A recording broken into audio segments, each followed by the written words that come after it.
Never mind, Wall Street titans shake off qualms and embrace Trump.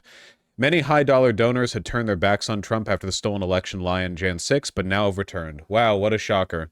They dropped Trump because they thought that he was washed and they were waiting for their next chance at a business plot, but now that it turns out there are no consequences to doing anything, it doesn't matter, and yeah, the capital class wants you dead. That's great, that's great, that's great, that's great, that's great, that's great, that's great, that's great. Why don't they hate him for all that tariff stuff? Do they know he just won't do it? Because they don't think he's going to do it. Wall Street executives spent 3 years doing everything they could to distance themselves from former President Donald Trump. Now they're busy coming up with reasons to vote for the guy. Many high-dollar donors at banks, hedge funds, and other financial firms had turned their backs on Trump, as he spun unfounded claims that the 2020 election had been stolen and savaged the judicial system with attacks. When this happened, my prediction was that Trump had washed himself because I was under the naive impression that there would be any consequences to attempting to overthrow the U.S. government. That was foolish for me, and I apologize. I failed to account for Merrick Garland and Joe Biden being the biggest pussies in the universe, and them just handing the country over on a dinner platter to the guy who did that. That was my apologies. Yeah, you know, in a sane country, he would be in the deepest hole. He would be in Gitmo right now. But nope. Today, they're setting aside those concerns, looking past qualms about his personality and willingness to bulldoze institutional norms and focusing instead on issues closer to the heart, how he might ease regulations, cut their taxes, or flex U.S. power on a global stage. I don't know that anyone really believed he was a threat to democracy, said Point Bridge Capital founder Hal Lambert, an investor and Republican donor. Lambert had backed Ron DeSantis in the 2024 primary, but is now supporting Trump. Republican business titans from hedge fund executive Nelson Peltz to hotel mogul Robert Bigelow have come out in favor of the presumptive GOP nominee. When is this from? Oh, this is from mid this year. Gotcha. Very relevant. Evergreen, even. Even those who loudly denounced Trump's effort to overturn the results of the 2020 election are backing his bid to return to the White House. Blackstone Group CEO Stephen Schwarzman, who once labeled the U.S. Capitol insurrection that followed a Trump speech on January 6 an affront to the democratic values of the country, is once again one of the former president's most important allies in Wall Street. Top financiers like hedge fund billionaire Bill Ackman, who called on the then president to resign over the riot, and Citadel's Ken Griffin, who dubbed Trump a three-time loser in elections, are now considering offering their support. The new embrace of Trump threatens to further blunt the fundraising edge that Joe Biden maintained through the opening innings. Again, this is from the middle of this year, not from the past, few weeks or whatever. The former president is a much better choice than what we have now. Just check out the 4 years Trump was in office versus the 3 years that President Biden was in office, said John Katsimatidis, the billionaire New York radio station owner and real estate investor. Gas and food prices were lower, it was easier to conduct business, he said, and it was a lot cheaper to secure financing for second homes. I remember I got a mortgage on one of my homes I bought in the suburbs for 2.75%, said Katsimatidis, who is estimated by Forbes to be worth $4.3 billion. It's horrible what's going on. Corporate America's dismay at Trump's behavior around January 6 has faded, even after his recent criminal conviction for falsifying business records about payments made to porn star Stormy Daniels, another thing that had no consequence. Remember when they delayed the sentencing for this over and over, and now it's after the election?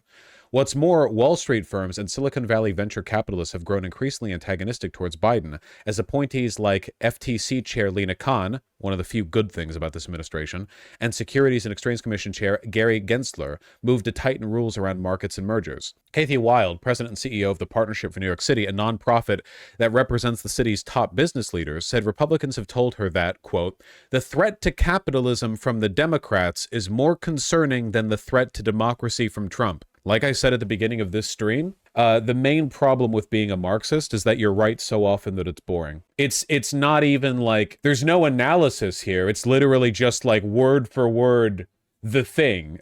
Also, by the way, that is just an insane take, by the way, that Kamala is a threat to capitalism. Yeah, of course. But that's what the capital class always thinks. The history of the capital class under capitalism, of the bourgeoisie, has been one of hysterical whining, as every single worker protection ever instituted has been an existential threat to the existence of the capital class. They said the same thing. The business plot, back in the, 20s, they said the same thing about no longer having child slaves in the mines or whatever. They said the same thing about slaves. In fact, as you'll recall, they started a war over it. They are so irrationally committed to maintaining their power over the lower classes that they started a civil war over it that led to more deaths than any other war America has been in, that devastated both countries. It doesn't matter if it's rational. Was it rational for slave owners in the South to have their fields burned by Sherman, to be shot and have their sons killed, rather than to just... They didn't even... Their slaves weren't even being taken away. Lincoln wasn't even, like, putting forward a full ban on slavery or anything. They were terrified of the lessening of the power of slave owners. They weren't even talking about, like, them all getting banned. They started the war because they were worried about a country in which slavery was less powerful as an institution than it was at the time they began the war. So people are like, would the wealthy really support Trump even though he would bring ruin to the country? Yes! John Katsimatidis. Is that, okay, Katsimatidis, is that a Greek name? Is it like Katsimatides or something like that? I don't know how to pronounce that name because I don't know where it's from. Is that Greek? Yes, it is. So it's Katsimatides or something like that. Titties? Gotcha. Or Titus? It's titties or Titus. Probably Titus because that's less funny. Whatever. He's the CEO of United Refinery, which owns the gas station I work at. It's unironically his fault that I'm working 10-hour shifts as a student and that my wages get stolen all the time. I'm really sorry, Cass in Yellow. Wait, didn't we see that guy on Fox Business recently? Wasn't he one of the people saying that, like, if the dock workers strike goes through, then it'll be super mega communism Stalin Lenin? That fat, bloviating... Yeah, he was a freak. Yeah, I remember that guy. Yeah, I remember. Yeah, his wiki link is purple. I remember. Bosh, would the bourgeoisie really support Trump even though his economic policy is unsound? My brother in Christ, they started the Civil War. They fired on Fort Sumter because they were mad that California wasn't a slave state. They backed Hitler even though he started World War II and got all of Germany mulched. It started 10 years before that. I don't remember exactly when the decision on California was made. The basic principle stands. My poor memory of American history is not the point of contention here. How does fascism benefit them? We literally just talked about this. Fox Business is a really, really, really, really, really good channel, or I guess YouTube channel, to watch if you want to be tempted to Fed post about wealthy people. You got to hire American workers for the job, and if these companies don't make their products here, then they will pay a very stiff tariff when they send their products into the United States, where they're made by somebody else or some other country. For the privilege of competing with our workers.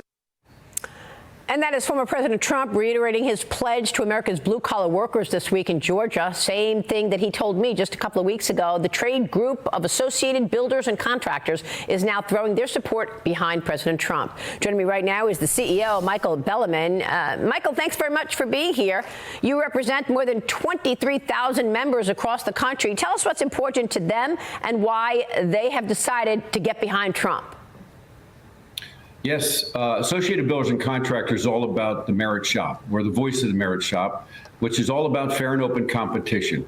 Our members and our employees of our members like to compete on a fair and level playing field based upon merit. They like choice. They like to choose what company they want to work for, whether they want to work for a union or not a union. 89.3% of the workforce is non-union. President Trump's... I love my... trade association CEOs, you know, workers love the choice of whether or not to be in a union. Supports these values. Vice President Harris does not. Vice President Harris and the Biden administration have imposed government-mandated project labor agreements and want to sign the PRO Act, which essentially forces every worker to join a union. Jesus Christ, man. I can't even watch this, like, for my own sake. Donald Trump blames the rising cost of food on high energy prices. Watch this. But I get more complaints, and that's... He is a celebrity chef, and he joins us now. I recognize this guy. Andrew, who do you think is better for the restaurant industry, Trump or Harris? The important question, right? And everybody in the restaurant industry that I've talked to obviously brings this up because they look at the 4 years under the Harris-Biden administration. They contrast that to the 4 years under Trump. And let's just put all the other topics aside and look apples to apples, hamburgers to hamburgers. You know, cost of goods was way down. Sales were way up. There were great real estate opportunities under the Trump administration. Under the Harris-Biden administration, cost of goods went through the roof. They told us that inflation was transitory, so we were slow to increase our prices. By the time we did increase our prices, they had gone up so much again again that we couldn't even keep up with the need to increase the prices, so margins were just eaten up. Restaurants have been closing left and right. We've had labor issues, and then we got this port issue, right? We don't know what's going to happen with the supply chain. That issue's been kicked down the road until January. So if I'm comparing the two, I think people are looking for a Trump administration when it comes to the restaurant industry. Andrew Gruhl, thank you very much. A clean-cut answer. We so often get, well, on the one hand and on the other hand, but you came right down with labor issues, Pepe. Yeah, what do we mean by that exactly? I can't anymore, man. I'm so tired. Well, dumbass, maybe you shouldn't have been born into the working class. Maybe you shouldn't have chose to be born a prole. I can't shake these two, like, parallel feelings I have. One, which is like an absolute confidence that the polling is dog shit, and the other, which is an absolute confidence that Donald Trump is going to win. I guess it just feels like there's no impetus. Like, there's no momentum to Kamala Harris's victory. It's nonsensical. Obviously, that's not necessarily how elections work. It's just like, damn, the Pew Research thing f***ed me up. Yeah, 2 wolves. I'm a different kind of beast. Throw me to the wolves and I'll come back pregnant. You know how it be. Why does the DNC ruin everything want to lose? Liberalism.